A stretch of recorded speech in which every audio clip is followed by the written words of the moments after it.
ಎಂಥ ಅದ್ಭುತವಾದ ಸ್ಕ್ಯಾಮ್ ಅಲ್ವಾ ಇದು. ನಮಸ್ಕಾರ ಸ್ನೇಹಿತರೆ, ನಿಮ್ಮ ಹತ್ರ ಕಾರ್ ಇದೆಯಾ? ಕಾರ್ ಇದ್ಮೇಲೆ ಫಾಸ್ಟಾಗಿ ವ್ಯಾಲೆಟ್ ಇರುತ್ತಲ್ಲ, ಟ್ಯಾಗ್ ಇರುತ್ತಲ್ಲ, ಆ ಟ್ಯಾಗಿಗೆ ಮಿನಿಮಮ್ 500 ರೂಪಾಯಿ ಚಾರ್ಜ್ ಮಾಡಿಸ್ತಿರಲ್ಲ. ಅದಾದಮೇಲೆ ನೀವು ಲಿಂಕ್ ಮೊಬೈಲ್ ನಂಬರಲ್ಲಿ ಫಾಸ್ಟಾಗಿಂದ ಮೆಸೇಜ್ ಬಂದಾಗ ಯಾವ ಥರ ಚೆಕ್ ಮಾಡಿದ್ದೀರಾ? ಮನೇಲಿದ್ರೂ ಫಾಸ್ಟಾಗಿಲ್ಲಿ ದುಡ್ಡೇನಿಗೆ ಕಡಿಮೆ ಆಯ್ತೈತೆ ಅಂತ. ಸೇಮ್ ಸಿನಾರಿಯೋ ಇವತ್ತು ನನಗಾಯಿತು. ಇದು ರಿಪೀಟೆಡ್ ಸಿನಾರಿಯೋ ಆ್ಯಕ್ಚುಲಿ. ಏನು ಅಂತಂದರೆ, ನಾನು ಮೈಸೂರವನು. ಮೈಸೂರಲ್ಲಿ ಮನೇಲಿದ್ದೀನಿ.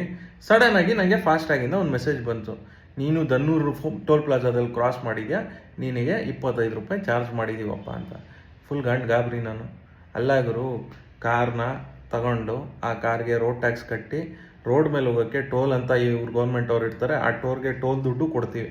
ಸರಿ ಆಯಿತು, ಓಡಿಸಿದ ತಪ್ಪಿಗೆ ಟೋಲ್ ದುಡ್ಡು ಕೊಡವ ಅಂತ ಸುಮ್ಮನಿದ್ರೆ, ಮನೆ ಮುಂದೆ ನಿಲ್ಸಿರೋ ಕಾರ್ಗೂ ಟೋಲ್ ಕಟ್ಟಬೇಕು ಅಂದ್ರೆ ಹೆಂಗಪ್ಪ ಅಂದ್ಬಿಟ್ಟು 1033 ಅಂತ ಇತ್ತು ನಂಬರಲ್ಲಿ. ಅಲ್ಲಿ ಕಾಲ್ ಮಾಡಿದ್ರೆ ನನ್ನ ಮಗ ಹೇಳ್ತಾನೆ 15 ನಿಮಿಷ IVR ಅಲ್ಲಿದ್ದು, ಅಲ್ಲಿ ಯಾವ ಭಾಷೆ ಬೇಕು ಅಂತ ಸೆಲೆಕ್ಟ್ ಮಾಡ್ಕೊಂಡಿದ್ರೆ ಅವನು ಹೇಳ್ತಾನೆ, ಸರ್ ನೀವು ಬೈ ಮಿಸ್ಟೇಕ್ ಆಗಿ ಎಂಟ್ರಿ ಮಾಡಿಬಿಟ್ಟು ನಿಮಗೆ ದುಡ್ಡು ಕಟ್ಟಾಗ್ಬಿಟ್ಟೈತೆ.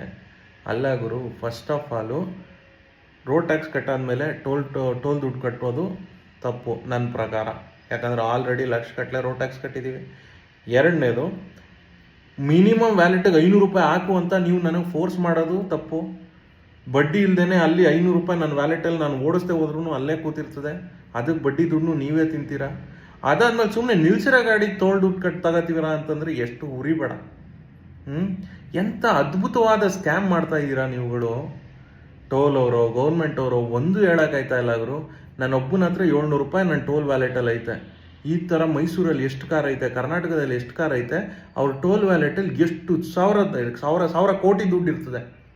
ಇದ್ರ ಬಡ್ಡಿ ದುಡ್ಡನ್ನ ಯಾರು ತಿಂತವ್ರೆ? ಎಂಥ ಅದ್ಭುತವಾದ ಸ್ಕ್ಯಾಮ್ ಅಲ್ವಾ ಇದು. ಸ್ನೇಹಿತರೆ, ದಯವಿಟ್ಟು ಇದ್ರ ಬಗ್ಗೆ ಥಿಂಕ್ ಮಾಡಿ. ಇದ್ರ ಬಗ್ಗೆ ನಾವು ಏನಾದ್ರು ಒಂದು ಕ್ರಮ ಕೈಗೊಳ್ಳಲೇಬೇಕು ಅಲ್ವಾ.